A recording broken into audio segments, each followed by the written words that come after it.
Good morning and good afternoon, everyone. My name is Dexter Tirian, and I'm a lead analyst for technology and telecoms at Economist Intelligence, which is part of the Economist Group. It is my pleasure to welcome you today to today's webinar. It's a business case for legal technology, practical takeaways, pitfalls, and best practices. This is the second in a series of 3 General Counsel Insight Hour series, which are aiming to look at navigating the intersection between law, technology, and business. And I would like to thank Thomson Reuters for sponsoring the event. Everybody wants to use technology. Everybody wants to use AI, not only use it more, but also use it more effectively. And the legal profession is no exception to that rule. But what should lawyers and general counsel consider before embarking on their legal technology journey? What are the main use cases we've seen so far, and what are we expecting in the future? What are the key relationships, both internally and externally, which need to be developed?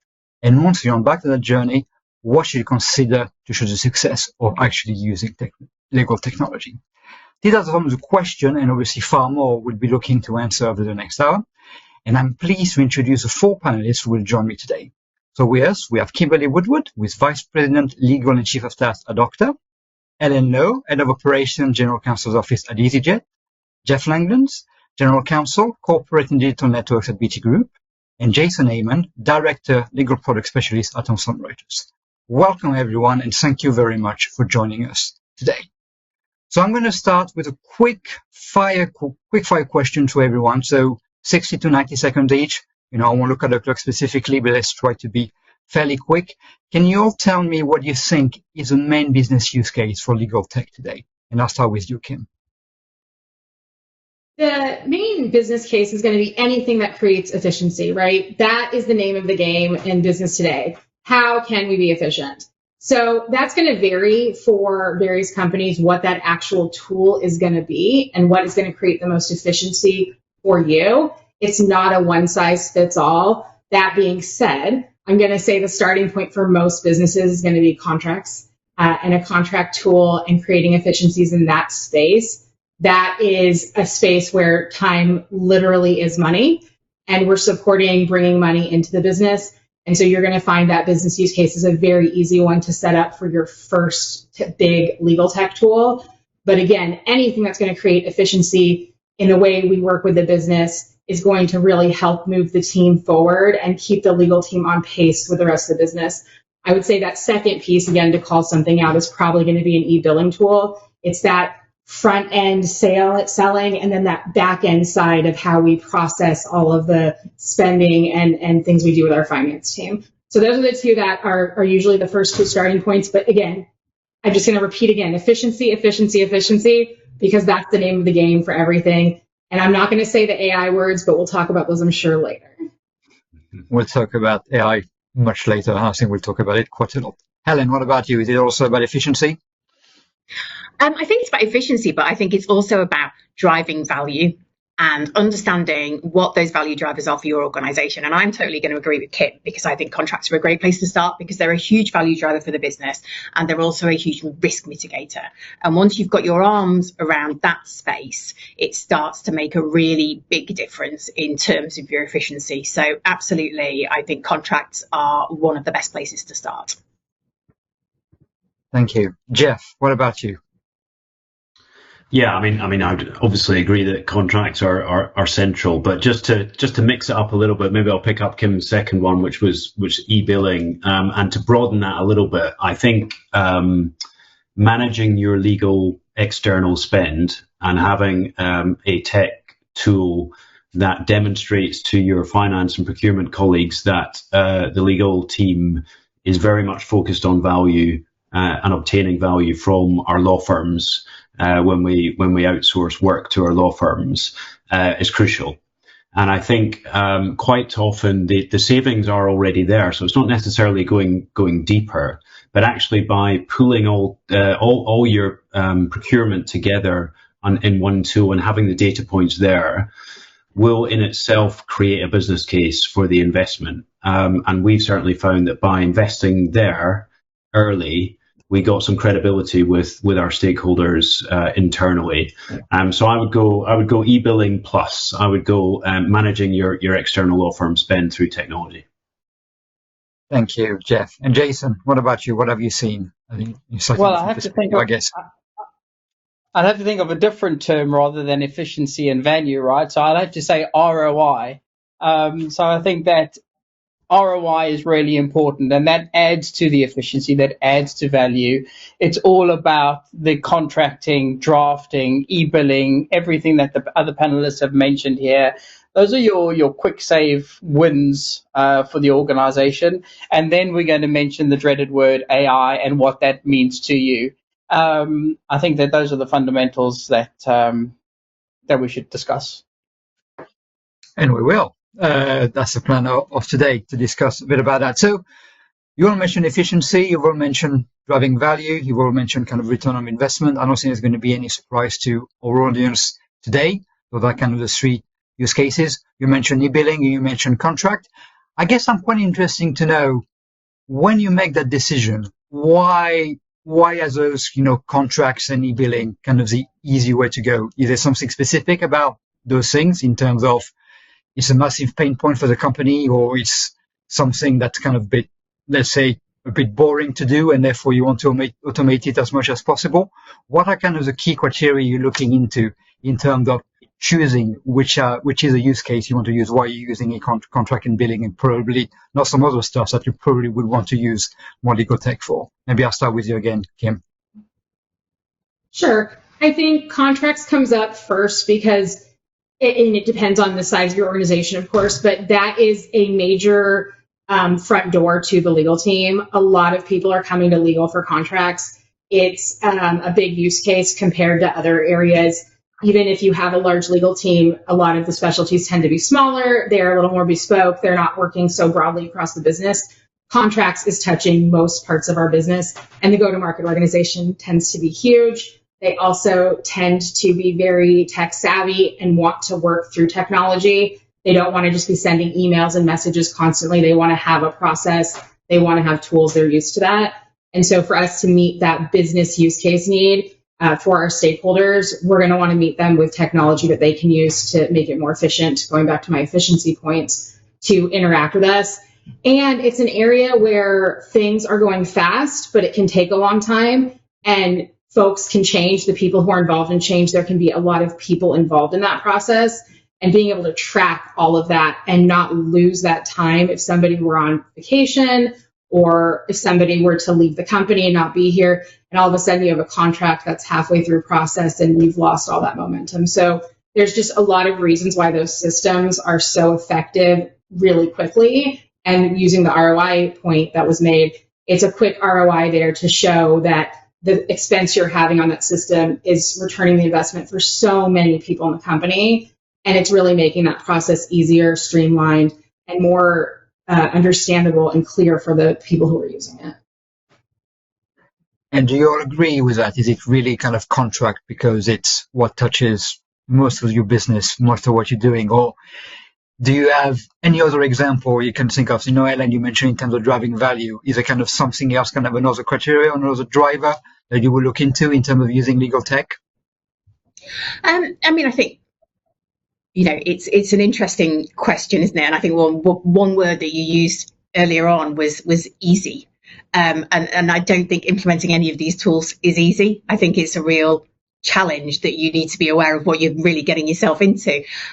What I would say is the easier sell is the piece that is going to hit most of the business. And, when you think about those pain points, what's interesting about pain points is that they tend to fragment. So even if people aren't actually engaging with legal themselves, they will then talk to the person who's sitting next to them on their desk. Oh my goodness, I just can't believe it's taking this long to do X, Y, and Z. So that person will then be able to say, oh, it's really hard to do this with legal. Somebody was saying contracting, really hard, or they can't find out where something's up to, or they can't get whatever they want to done.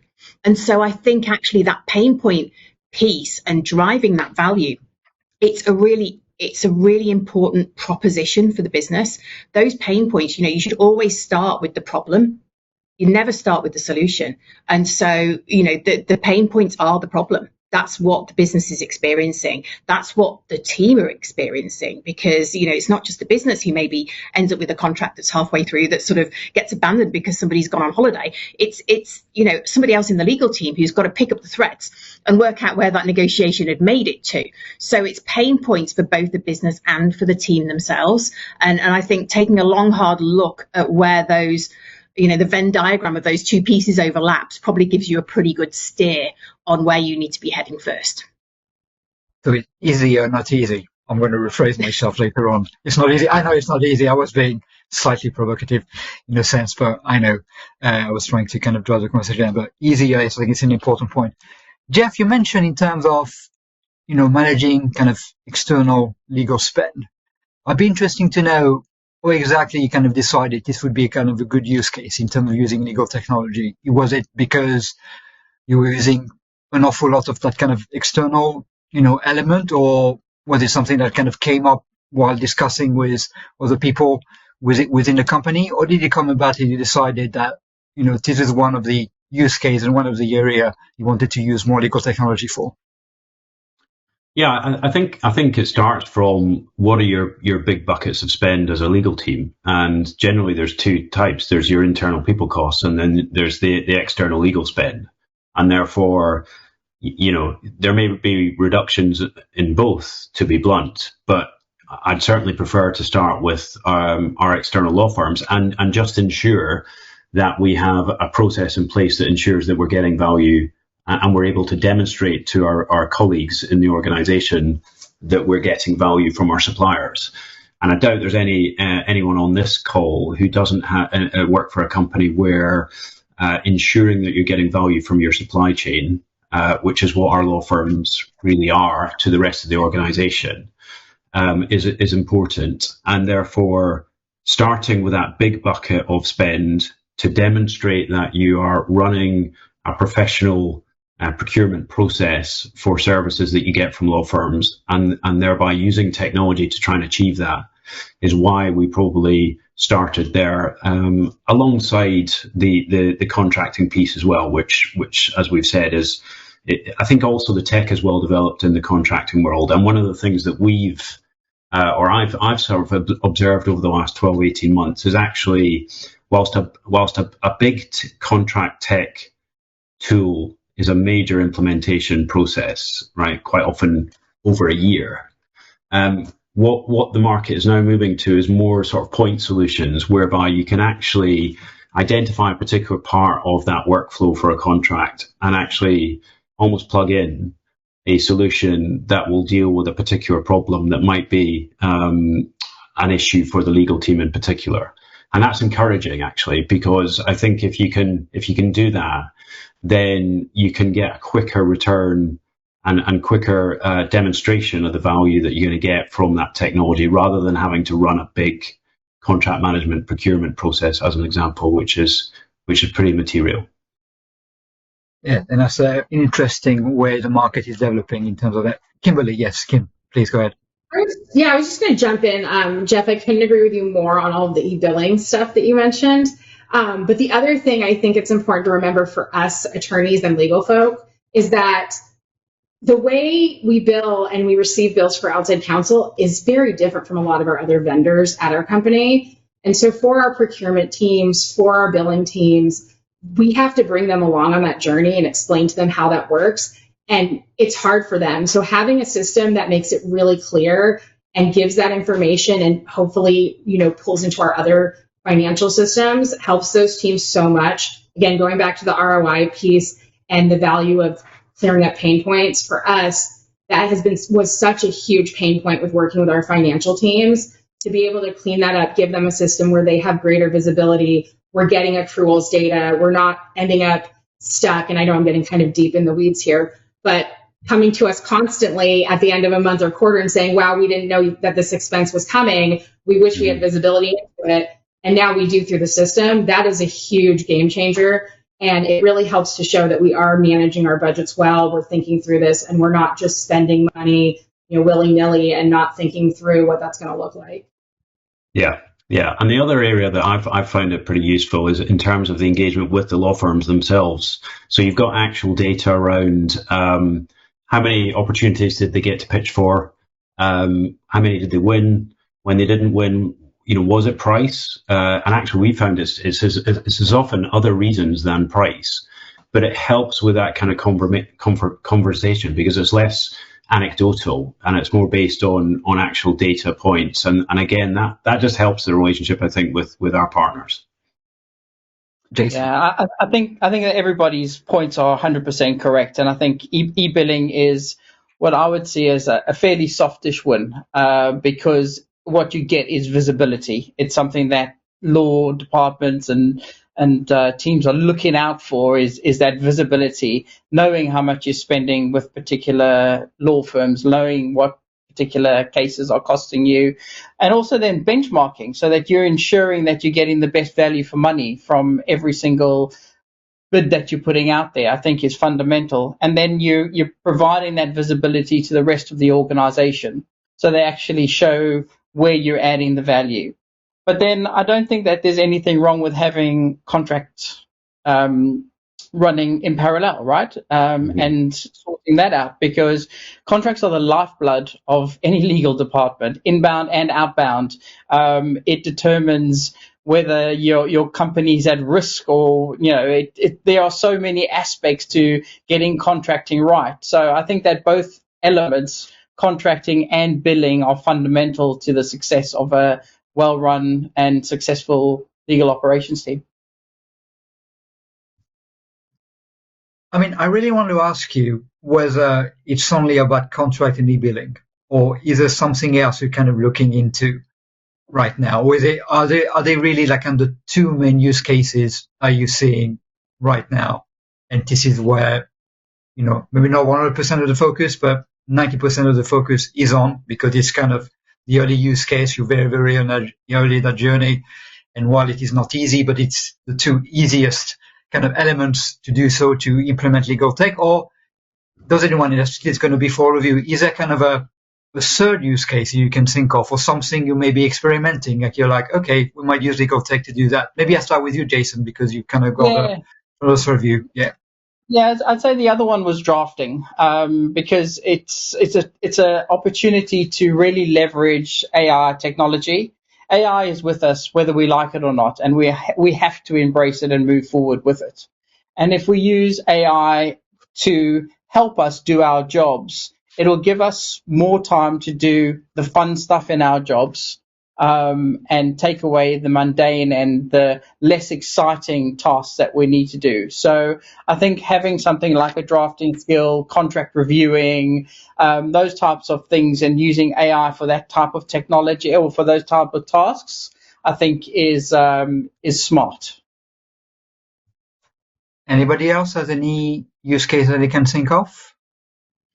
I think there's a really interesting use case around corporate memory tooling, so matter management, or would be traditionally called matter management. And I know that matters is quite a legal practice term rather than an in-house term. But I think there's some real value in that, because there are assets that you don't want to go into a much broader document management system, but also inform a lot of the value that exists within that contract database, or decisions that you have made throughout any kind of legal transaction. And so I think it's really important that that data is collated in a central way, and that it is accessible by everybody within the team. Now, whether that forms a specific system, so a matter management tool, or whether it's something that is more built around SharePoint, or something along those lines, then I think that's up for debate. But I think the reality is that having that centralized corporate memory repository is actually something that is hugely valuable, and it's a real pain point for the lawyers.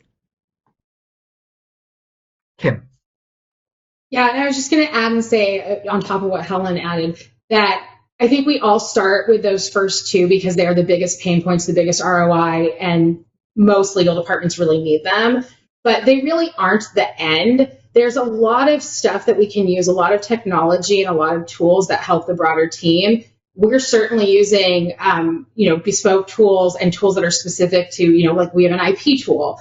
We have tools that are to specific use cases for litigation and for our corporate team for securities and reporting. So there's a ton of tools you can use. They just don't impact as many. And again, adding to what Helen said is, let's not forget the tools that our broader IT team are already using and how to bring those into legal. I know Helen mentioned SharePoint, but how can we leverage, I will broach the AI space. If our team has brought in, Gemini or Copilot or ChatGPT or Claude or whatever it is we're using, how does legal join and use that? That's the stuff that we're thinking about really deeply right now, is how do we use the tools that are already here and build out our own bespoke use cases for the legal team.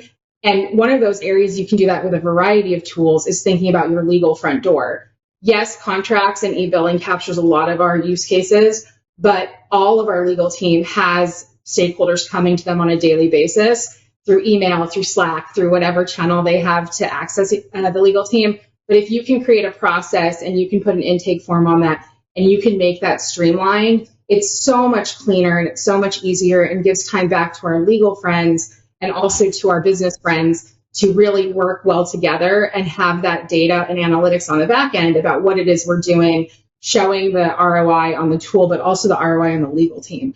There's nothing better than being able to go to our finance and business teams and say, this is the work we're doing, this is how many hours we're spending on things, these are the things that are coming in, and this is how quickly we're able to turn it.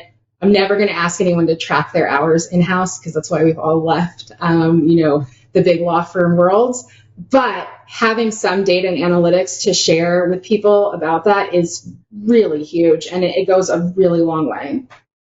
Yeah, and just to back up that point that Kim's making is just like I said with e-billing, it's that visibility. If you've got everybody going through one central place, you're able to monitor and see. You can then start to understand what can be self-serve and how you can help better your legal department with more legal work and have users that come to you from a self-serve perspective being self-served. I mean, one of our customers, by leveraging one of the tools, saw a 25% reduction in inbound to the legal team because they were self-served. So it makes a huge impact.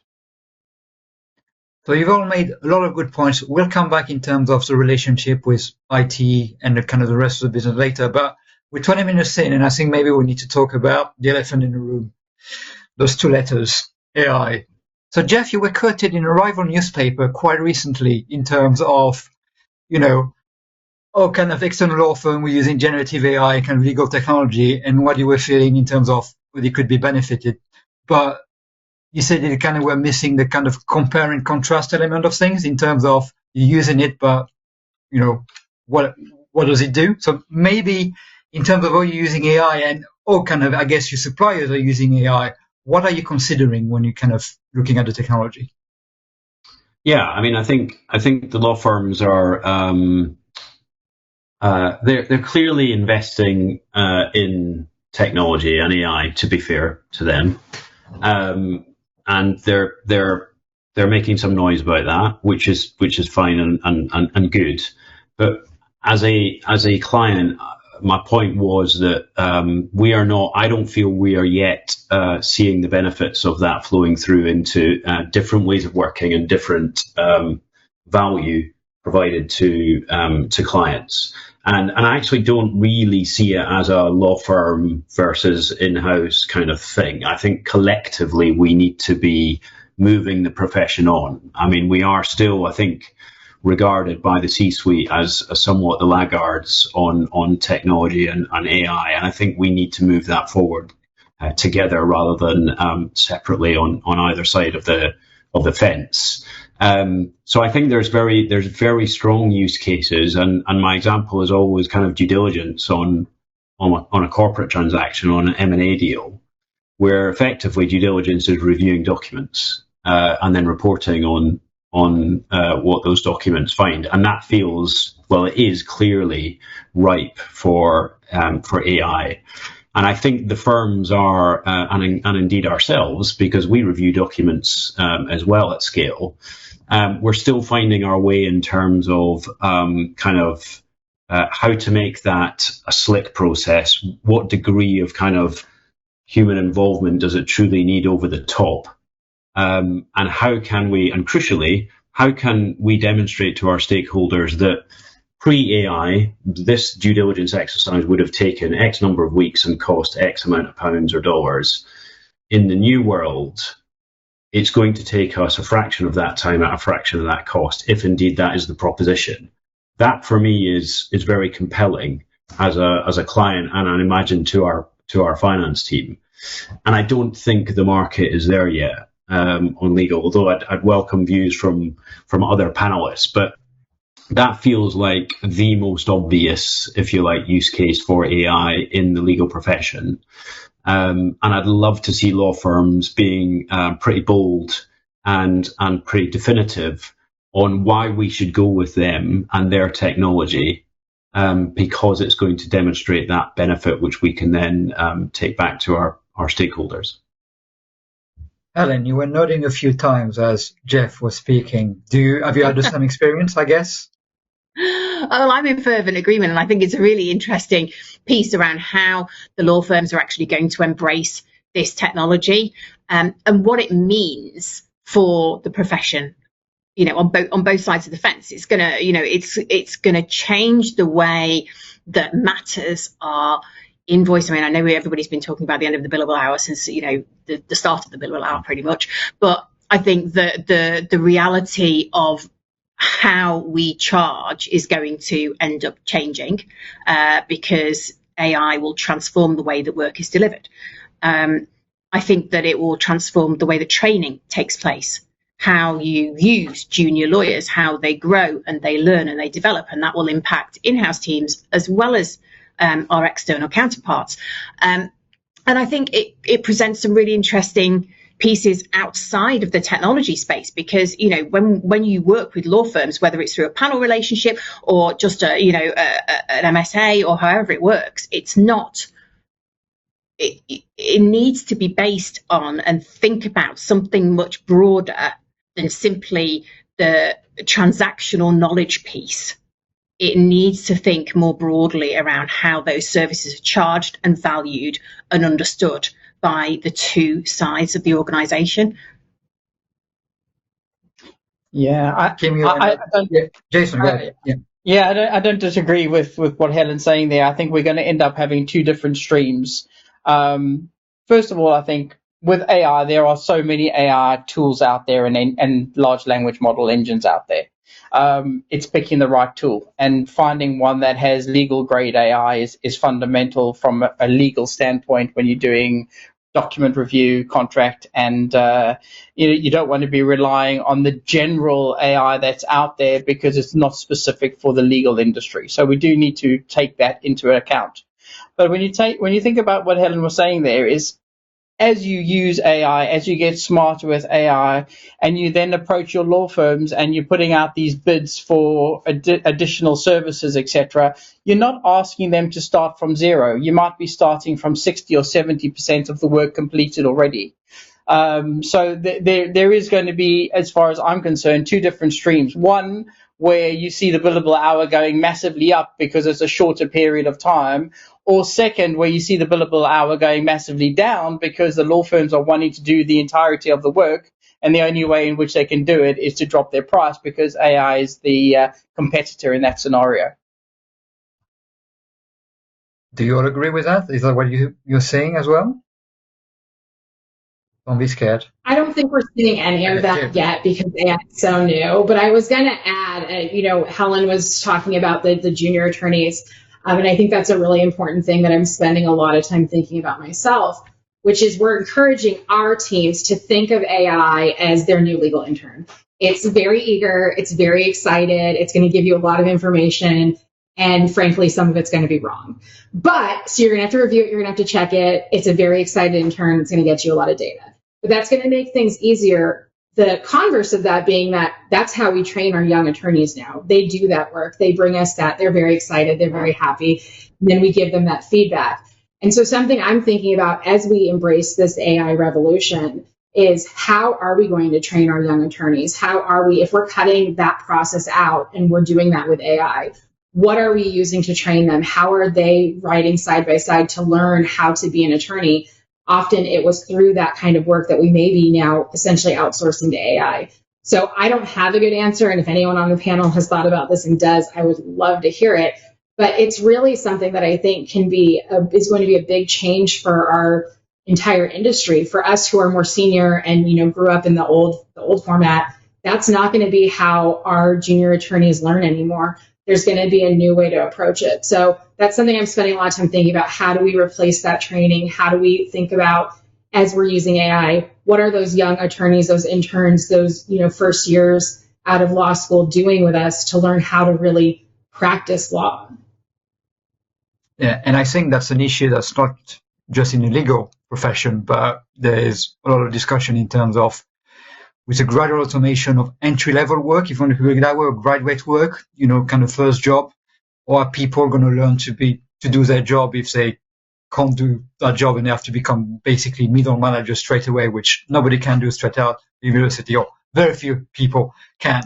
And that's kind of an interesting way in terms of where the profession might be going. I kind of want to move on a bit in terms of, we can still talk about AI, but more in terms of, or we kind of do it internally. I think Kimberly, Kim, and then you kind of mentioned it in terms of using kind of SharePoint and Gemini and kind of all those tools, and obviously kind of the IT team. Obviously, you're part of the legal team. Sometimes you're not really considered, as Jeff mentioned, to be that tech savvy.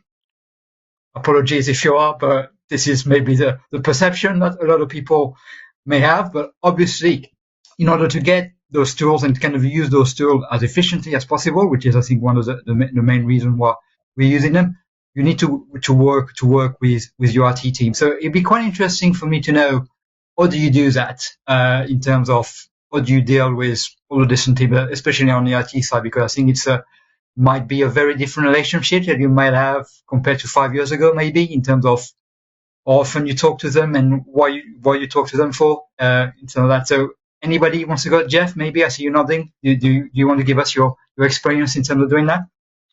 Yeah, I think it's a great point around the frequency of the relationship engagement compared to a few years ago. I think it's changed significantly.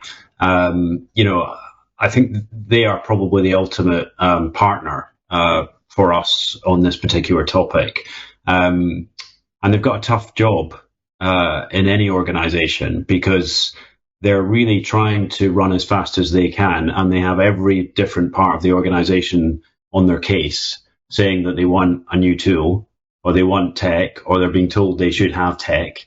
But also they're trying to make sure that they've got a budget. They've got to make sure that we have the right applications across the business, and that we don't have each particular team, in this case the legal team, buying or building their own solutions that may actually exist elsewhere in the organization. So I think a degree of patience with our IT colleagues is kind of, I'm not saying I get this I do this all the time, but I certainly try and understand their position on it. I think in terms of legal tech, the starting point, as I think Kim said, is we should be using the applications that exist across the organization. For us, we're big on Copilot. And actually, there is a big use case for legal teams on something like Copilot. It doesn't need to be that one, because actually lawyers in-house spend probably more time than they'd care to admit doing relatively admin tasks like doing briefings, or going through governance processes, or pulling together slide decks. And all of that type of work is not why they came in-house to be a lawyer. They want to be doing the cutting-edge, complex legal work. And if there's a tool that the organization is using holistically that can take that away, then that's where we should be starting as a legal team. We should be adopting that, and we should be, as leaders, pushing our team to adopt that.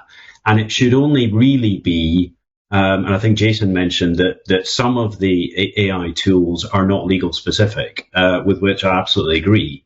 And it's only then that I think we should be looking at, okay, we have a specific need, we have a specific pain point that the rest of the organization doesn't quite feel as much as us. And we know the market for legal tech, and we would like to run a process to select a potential vendor and see if there's a business case there. So I think it's a bit of both, but the engagement is far different. We design an annual roadmap with our IT team, and then we have monthlies in terms of tracking that, and they will effectively be responsible for managing the rollout of the tools. We will have the ultimate decision as to which tool it is, but it's very much a kind of two-way relationship where we both need to help each other to try and achieve the end goal.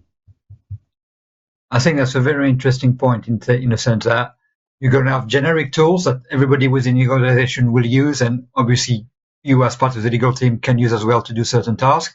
And then you'll have specific use case, specific pain points where you need maybe a specific tool from a specific vendor doing that one thing. So it's not about having one tool for everything or kind of one specific legal vendor to do everything. It's going to be some use cases, some tasks, you use generic vendors or kind of generic services, and some of the tasks you're going to be using something a bit more sophisticated and specific.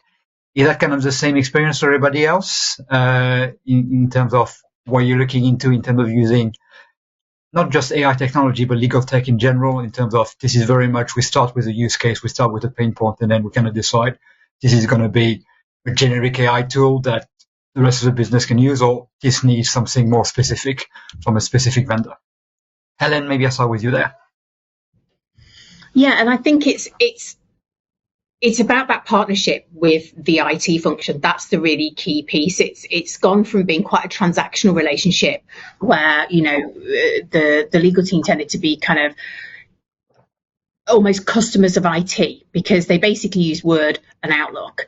And now I think there's so much scope out there in terms of technology that there is that partnering relationship that says, actually, let's define how this looks together. Let's think about what that landscape looks like. And it's an opportunity for the IT function to then share with the legal team. These are the tools that we're thinking of onboarding. We're thinking of trialing Notebook, or we're thinking of trialing Copilot, or we're actually bringing in an enterprise project management tool. Would that be of any value to you guys? And it becomes much more of a collaboration rather than becoming something where you kind of just go to a help desk and say, I've got this problem, and, you know, can you just magic something up for me? And so I think that's the really interesting aspect of it that's starting to develop. And I think it still comes back to the pain points. It still comes back to the challenges. And then it's about building out what that picture looks like in collaboration with IT as a partner, who will then take you through the journey of procurement and implementation. And I think that's becoming much more the model that we're seeing, you know, certainly within the organisations that I'm part of. Kim. I couldn't agree more with everything that was just stated, but this is going to be the moment where I advocate for legal operations, because I think that our IT teams are really, really good at the technical stuff, as they should be, and they can bring really interesting solutions, but they don't really understand the legal side of the house. And you can have an amazing lawyer who is tech savvy do that work, but they tend to be too busy to focus on that partnership. And so having dedicated folks on your legal team who can do that work with your IT team. In our case, we have a full built out legal operations function, and part of my function is also the technology focus. And they work so closely bridging that gap between the attorneys and other legal professionals and our IT team, because knowing the requirements only gets you so far. The IT folks will go back and they'll do some really cool things. They're going to be super excited. And sometimes the answer is, that's amazing, but it's just not going to work for a variety of reasons. And having somebody who can bridge that gap and speak the tech world, but also speak the legal world, is critical. And there's plenty of attorneys who can do that. That's, you know, how I started my career before I moved into legal operations. And in many cases, I still practice some law as well. But having that ability is not for every attorney, as Dexter, you mentioned. People have that view. And for those that do, they're busy, and you don't want to pull them off of the day-to-day legal work to be doing the amount of effort it takes to work with the IT team, to do testing and to go through looking at all of the use cases and finding the tools. So having those folks on your team, whether it's a team or even just one person who can manage that for you, I think is really critical these days as we're adopting more and more technology in the legal team. Jason, I could see you nodding several times. Yeah. If I could high five with Kim right now, I probably would, because she's absolutely spot on. Virtual high five. Virtual high five. There we go. Absolutely spot on, because having someone who can translate the legal speak to the technical people and vice versa is fundamental, because we as legal departments and as legal vendors need to work with IT. It's fundamental, right? IT is a critical part of any organization, from a security aspect, from a trust aspect. So they need to be involved in absolutely everything, and very early on. A common mistake that organizations make is that IT gets brought in as an afterthought, or just before you're about to execute a contract. From my standpoint, IT should be one of the first people at the table, because it's fundamental for them to understand, and then also listen to, as you go through the process of what's going on, and they start to understand the requirements from a legal standpoint and why it's the need is there to go for something that's not the standard tool that you have within the organization. So 100% agree with that. And the more that we can involve IT and the legal operations teams in these decision-making processes, the better. Helen.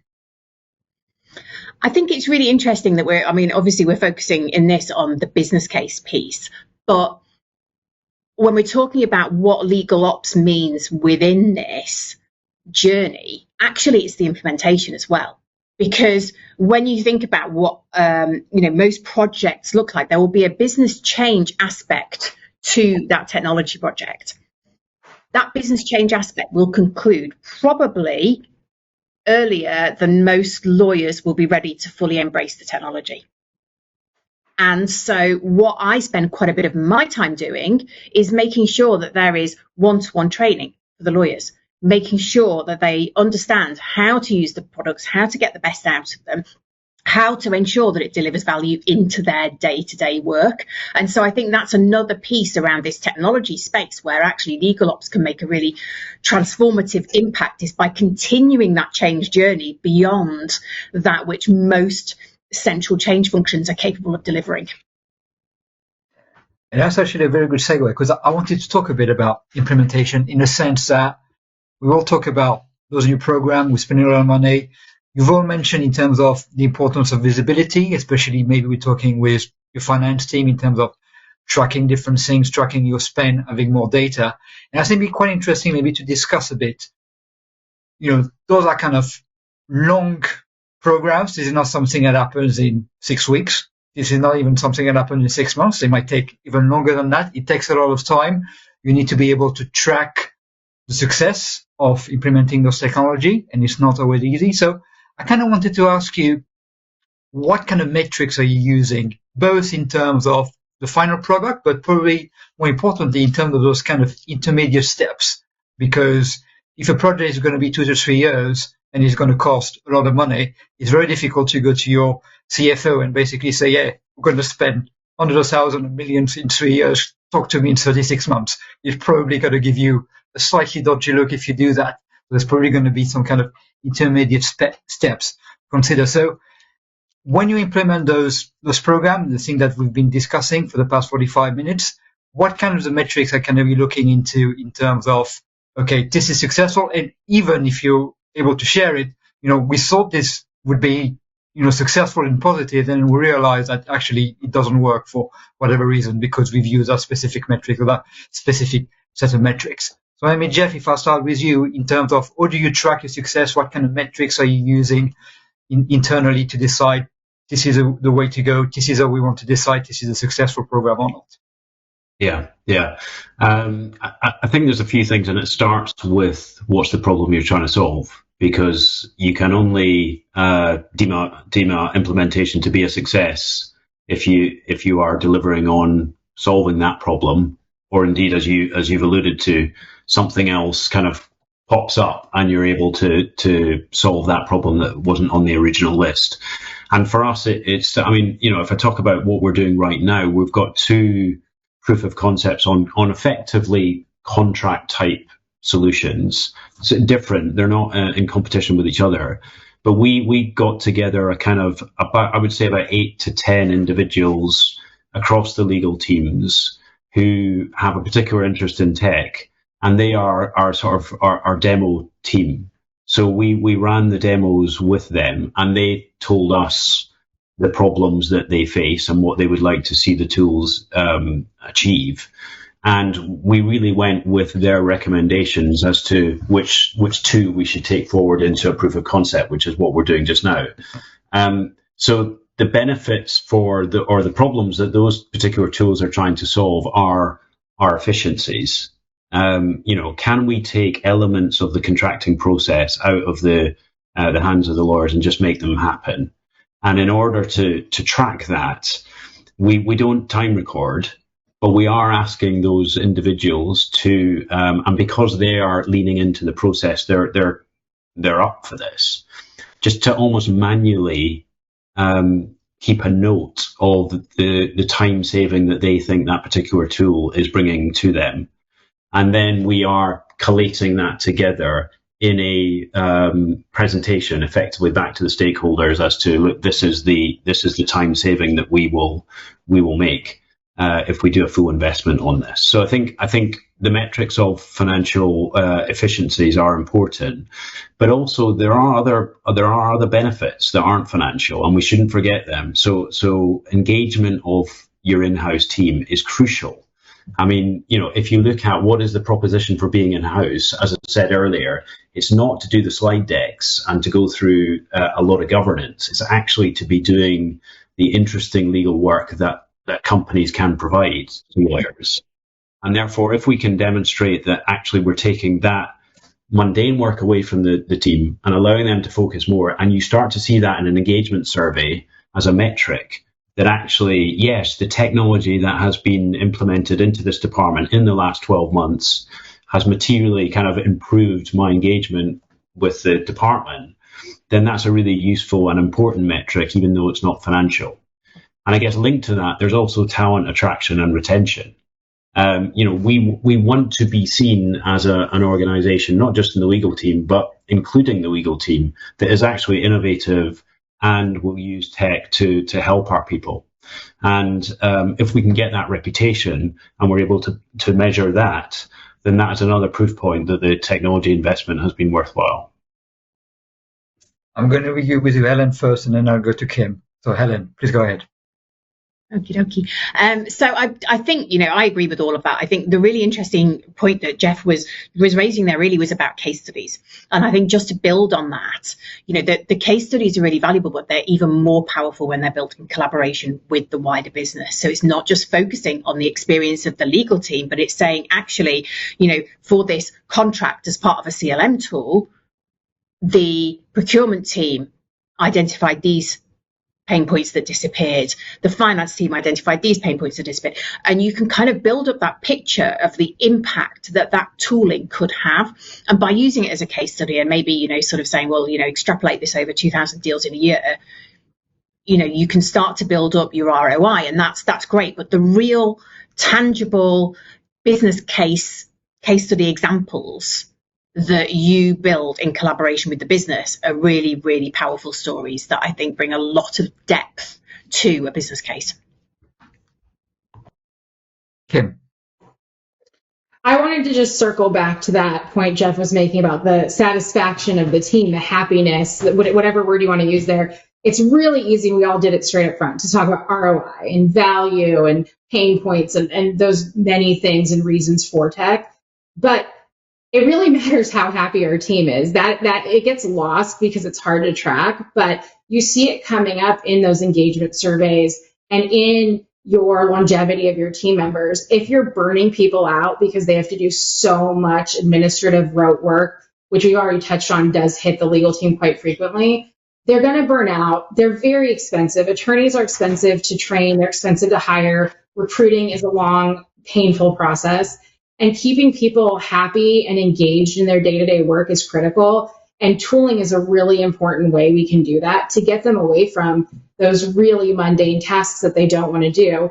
In fact, in our own engagement surveys here, which we just got our results of, and I'm sure we're not the only people going through that cycle right now, one of the questions we always ask is, do you have the tools and the resources you need to do your job? And if that goes down and if that dips, it's something we really think about, because people really care that they can do things efficiently. We all use so much tech and tools in our day-to-day life. When that's not showing up in our workplace, we start to look for other solutions. We start to work around the processes. We start to build shadow IT that individuals are using and bringing in personal tools to solve those problems. And so if we're not meeting that need and we're not closing that gap with tools ourselves, our own attorneys, our own other legal professionals are going to close that gap themselves with their own tools that we may not want them putting our company data into. So it's really about thinking about, how do we keep people happy? How do we give them the tools they need to do their job? Because they're going to do it anyways. So listening and finding that and plugging those gaps so people can be all the other things we talked about: efficient, remove pain points, having higher value for the team. But thinking about that happiness quotient gets forgotten sometimes. And it's really important. We don't want to burn our teams out. We want people to enjoy coming to work. And tools, I think, are a very big part of that. Yeah. And I'd back that up. I'd back that up as well by saying that not only that, but by having the right tools in your organization, you actually attract the right type of talent to your organization because they want to come and work for you. And just going back to a point that Jeff made earlier and that Helen backed up as well, is that when you do the case studies and the testing and the early adopting kind of stuff where you're measuring technology versus what you do today and really cutting those things out. One of our clients, they were able to fairly quickly identify that they were saving at least an hour per attorney per week, right, using technology.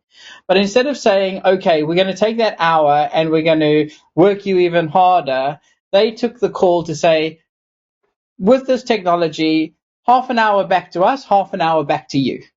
And that was like a game changer for the employees, right? Because they had a little bit more time to go and do stuff for their own personal benefit, even while the whole time that extra half an hour was still driving additional value to the organization that they didn't have before. So that work-life balance, having the right tools, ensuring that you've got the right tools is really important as well, right? Because there are so many tools out there. There's so many different AI engines. There's all these different tools. But having a tool that helps you do your job efficiently, effectively, and monitored is fundamental.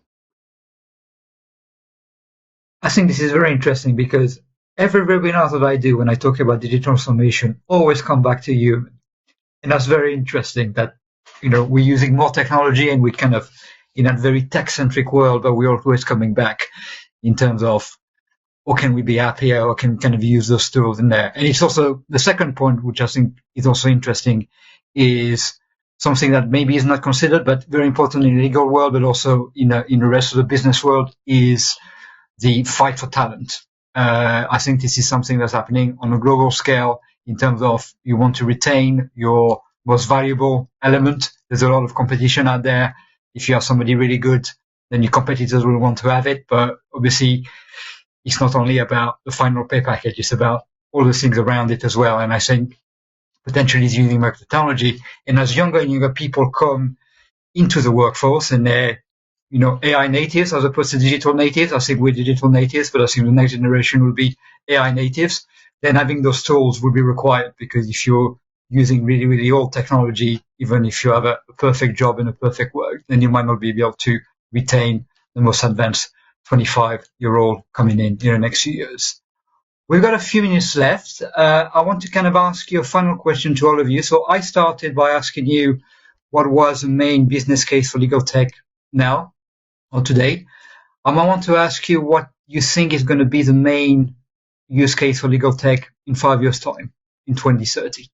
Is it going to be the same thing, do you think, or is there something that you're considering or thinking that in 2030 this will be kind of the main area of focus in terms of using more technology?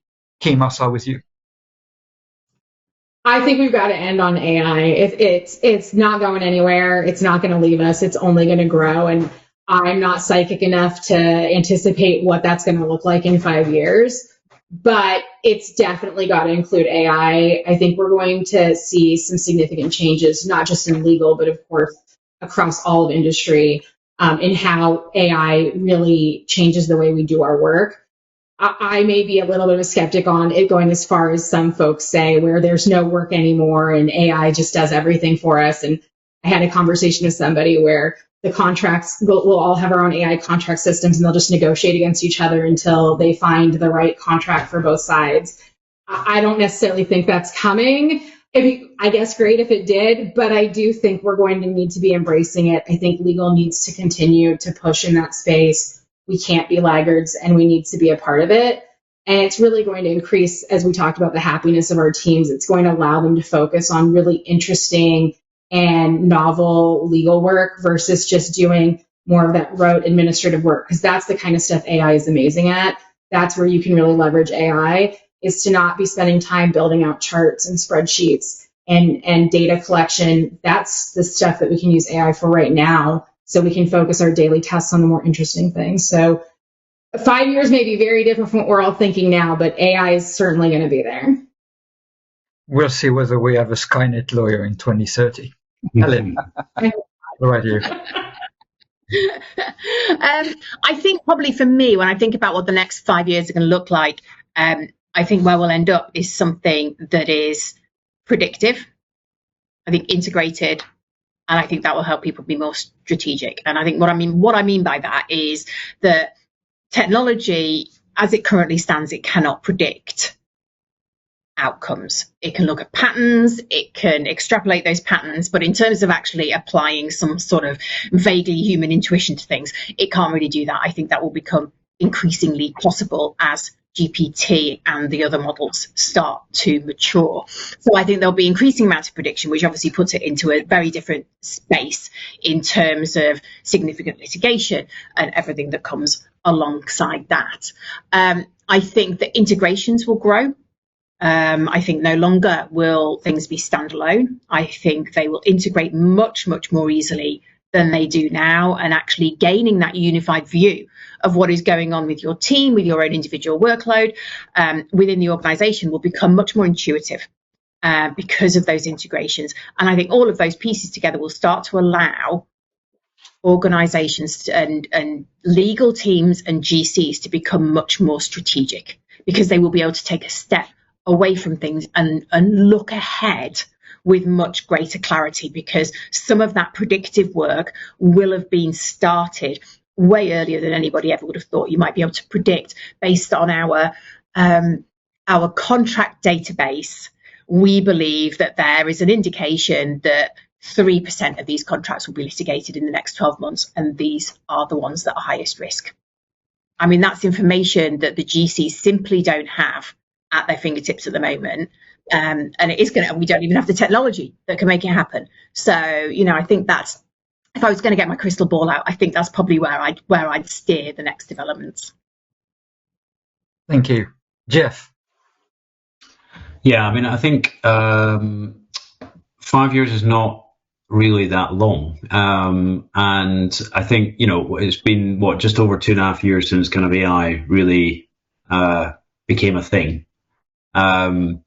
And we probably undershot, if I'm honest, some of the expectations as to what it might have achieved by now. But that's not me being pessimistic about the future by any means. But I do think it will continue to be incremental rather than big bang. And it may be that we are sitting here in 2030 and actually feeling like, there hasn't been some big, thing has happened.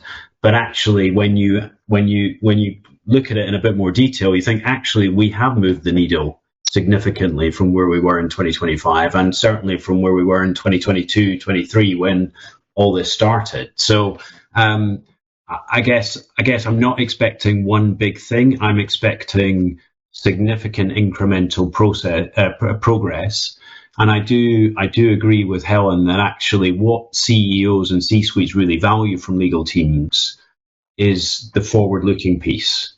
because that is where there's value for the organization. Now, that might be in horizon scanning in terms of new law and regulation, but it also might be in terms of where's the risk in this business and what can we learn from what's happened in the past that will actually add some value to what the lawyer does. And I think if we can crack that through AI, then I think we continue to have a very important seat around the table with the C-suite. Thank you. And last but not least, Jason. Yeah, so I agree with what everybody said, but I think that there's bits of each speaker that I think that I'm going to pull out on. Number one, AI is here, as I said earlier on in the conversation. It's here to stay. How successful we move forward with AI now depends on a couple of little things, and the most important one being prompting and how you train that engine. Because if we get into the habit of just taking what the engine is saying and it's not correct, we could create a monster. And we don't want to be going down those routes. So I think it's really important to make sure that we get our prompting right. I think the integration that Helen mentioned, fundamental. My vision in the future is where you have spend management tool, matter management tool, AI, legal research tools, all integrated with each other, so that at the end of the day, it's doing all of the hard work for you, but the decision is always made by the lawyer. It's coming back and saying, these are the options based on X, Y, and Z. Which route would you like to take? So it's giving you the options, substantiating those options, and putting the decision in the hands of the human and not the computer. Thank you. Again, the human. Always come back to the human. Thank you very much. A few key takeaways for me. I think in terms of early use cases, this is about driving efficiency, driving value, driving ROI. We talked a lot about contracts. We talked a lot about e-billing. This seems to be kind of the early use cases we're seeing within legal technology. Obviously, you need to consider what your pain points are, because it starts with the pain points. It doesn't start with the technology. And obviously, the technology helps improve visibility. But we're still very, very, very early in a journey. And as Jason mentioned, and I think all of you mentioned, AI is coming. And we'll see what AI does within legal tech over the next 5 years. So I want to thank all of you. I want to thank the audience. I want to thank all of you panelists for joining us today. I want to thank Thomson Reuters for sponsoring the event. And I want to tell you that the final webinar we'll be having as part of this series will be on September 18th. It will be about agile legal teams turning change into competitive advantage. And I hope you can all join us for that in September. Otherwise, have a good rest of your day, and hopefully we'll see you again soon. Thank you, and bye-bye.